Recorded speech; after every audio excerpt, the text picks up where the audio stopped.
Good morning, ladies and gentlemen. I hope all of you are keeping in good health and spirit. Today is Monday, and as usual, I keep posting a lot of videos. Last week I could not post. I sincerely apologize for the same, friends, because I was a little busy in some of my other assignments. So, without wasting much time, let's take it forward. Friends, in so many videos, I've been talking about retail business development, expansions, mall management, retail management, procurements, VM, logistics, franchise management. But we will see that how these different departments or different roles are correlated to each other and who monitors these departments. So, without giving much surprise, it is the operations department which plays the role of an engine, and these all departments are the different bogies of a train which is monitored, which is managed by the operations. So we need to understand what important aspects of operational management, because it is the operational management which decides how to drive a company. There are a lot of people who become CEOs, who becomes presidents, and so many other roles, but unfortunately they don't know what exactly operations is, how to manage it, and hence that leads to a very difficult situation for an organizational aspects. So today we are going to see, without wasting much time, what is operational management, its definition, its entity, its process, and how it is being used under different techniques to ensure that a company is taking a right decision for its growth. Friends, to be more precise, operation management is basically defined as the management of the central process or the entire process that transforms the inputs into outputs, or we can say a physical goods or service into the final delivery of the objectives. It is nothing but designing and managing a process which is based on the requirement for a desired result. For these things, we need two things. One is the operations and the entities. Operational management is basically operating a system where we have predominantly 4 5 elements, which are of course material, manpower, machines, technology, and of course management. Friends, when we talk about entity could be a product or it could be a service even. For this we need to understand that the resource management need to be efficient, and we need to have absolutely effective system to use these resources on the maximum optimal use for its output.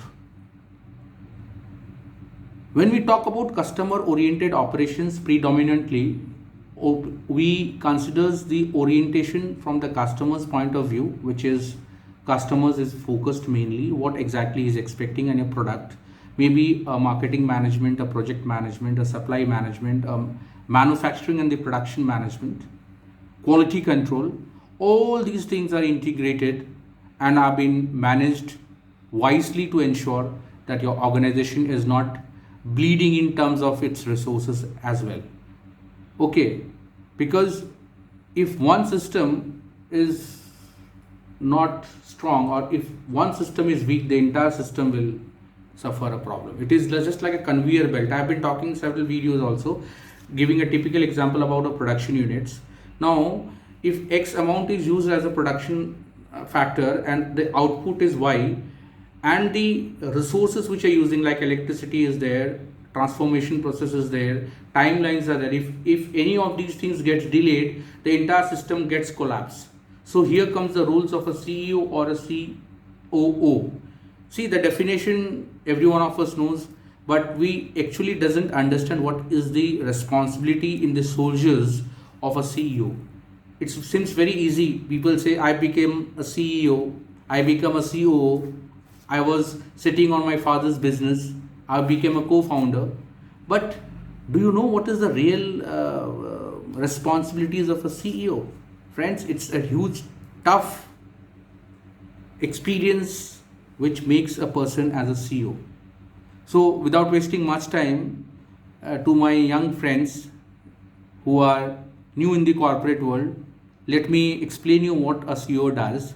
See, it is the responsibility of a CEO to communicate on behalf of the company with shareholders, government entities, and the public, leading the developments of the company's short-term and long-term goals, creating an implementation or implementing the company's organization vision and mission, evaluating the work of other executive leaders within the company, including the directors, vice presidents, and the presidents, maintaining the awareness of the competition, market landscape, expansion opportunities, industry developments, ensuring that the companies maintain the high social responsibility wherever it does business, assessing the risk to the company and ensuring they are monitored and minimized. And last but not the least is setting the strategic goals and making sure that these are measurable and describable. Friends, just to cut short, I would also love to share a small example of one of the very famous Bollywood actor. Even he is my famous actor. He is Nawazuddin Siddiqui. Yeah, I was highly impressed by a lot of his movies like Bajrangi Bhaijaan, Gang of Wasipur. He did a phenomenal jobs, and I was watching in one of his videos that try to take big challenges. If you take small challenges, you will never success in life.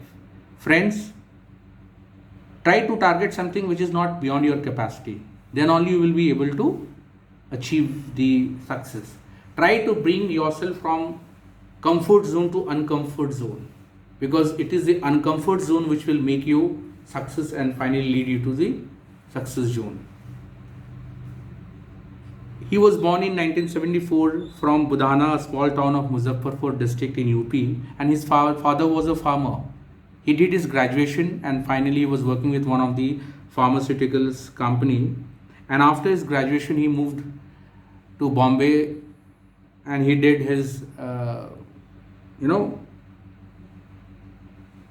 graduation from National School of Drama, and he got his first break in one of the Bollywood movies in 1999, which was a very small role in Sarfarosh.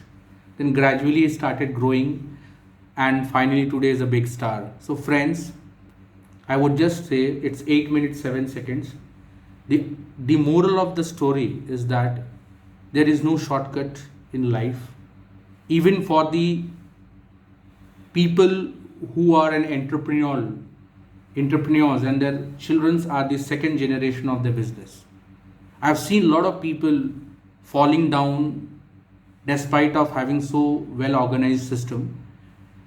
Therefore, right from the recruitment till the execution process, always try to get the right people on the system, right people on the board, and then only you will be able to success in your organizations. So I hope all of you have liked my little understanding about the complete organizational structure and its importance, and how important is the operations. So if you are strong in the operations, you are half of the battle is won. You know what to do, what not to do, what are the wise resources, how to utilize it, why not to do this, why not to do that. Then only you will be able to become a successful leaders in organization. Therefore, friends, the CEOs or the COs are very highly paid. I thank you all, wish you all the best, and God bless you. Thank you. जितना बड़ा इम्तिहान होगा उतनी बड़ी परीक्षा भी देनी पड़ेगी। आसान काम नहीं है। छोटे छोटे टारगेट बनाएंगे तो छोटों में निपटारा हो जाएगा। हमेशा अपने आप को टारगेट बढ़ा दो, तो उसके लिए हमेशा अपने आप को अनकंफर्ट जोन में डालो। जो इम्पॉसिबल है उसको पॉसिबल करने की शिद्दत, पैशन आपके अंदर होना चाहिए, वो हो जाता है। आज जो दुनिया में इतने सारे एक्सपेरिमेंट हुए हैं।